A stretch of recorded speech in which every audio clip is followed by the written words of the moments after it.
राजस्थान में जहां एक तरफ लोकसभा चुनाव और विधानसभा चुनाव के जो उपचुनाव थे वह भी पूरे हो चुके हैं और अब जो ग्रामीण क्षेत्र है, ग्रामीण शहरी क्षेत्र है, वहां पर उपचुनाव हैं वह हो रहे हैं और जो उपचुनाव हैं वह रोचक होते हुए दिखाई दे रहे हैं। बात कर लें बांसवाड़ा क्षेत्र की, क्योंकि बांसवाड़ा तो विधानसभा और लोकसभा चुनाव में भी काफ़ी चर्चाओं में रहा है। चाहे चुनाव हो चाहे उपचुनाव उस क्षेत्र में हुआ, हर समय चर्चा में ही देखने को मिला है। अब वहाँ पर जो कुशलगढ़ नगर पालिका है उसके अध्यक्ष पद के लिए उपचुनाव थे और उपचुनाव का परिणाम सभी को चौंकाने वाला था।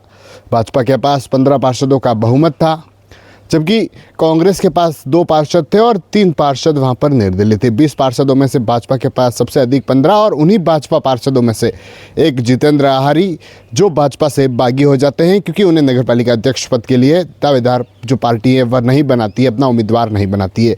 होता यूँ है कि पहले जो बबलू महिड़ा हैं जो पालिका के अध्यक्ष थे और उन पर भ्रष्टाचार के आरोप लगते हैं। भ्रष्टाचार के आरोप से उन्हें निलंबित कर दिया जाता है। उसके बाद फिर से वहाँ पर चुनाव होते हैं।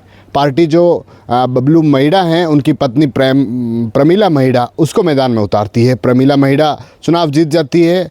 फिर वहाँ पर पालिका अध्यक्ष के लिए चुनाव की बात सामने आती है तो वहाँ पर पार्टी फिर से भाजपा जो पार्टी है वह प्रमीला महिड़ा को टिकट देती है, जिससे जो भाजपा के जो पार्षद थे वह विरोध में उतर जाते हैं। उनका कहना था कि अगर ये जो कैंडिडेट हैं जो प्रमीला महिड़ा हैं अगर जीतती है तो फिर से जो बबलू महिड़ा हैं जो भ्रष्टाचार के आरोप में लिप्त थे, जिन्हें निलंबित किया गया था कहीं न कहीं, वह फिर से उसमें साठगांठ करते हुए दिखाई देंगे।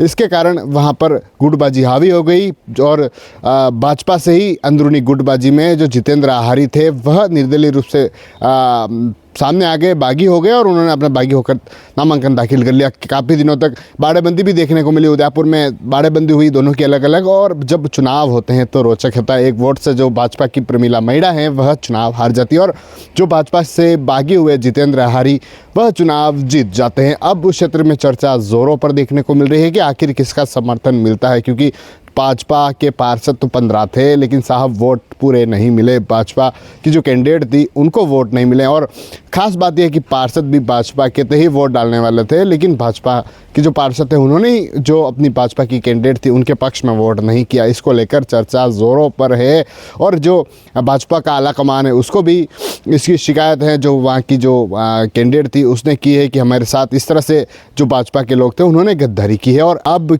जो भाजपा का आला कमान है वह क्या कार्रवाई करता है क्या नहीं करता है तो देखने वाली बात होगी। लेकिन ग्रामीण क्षेत्रों में जो चुनाव थे और एक वोट से हारने वाली प्रमीला महिड़ा जो पालिका अध्यक्ष बनते बनते रह गई। TV9 के लिए राजेश डांगी।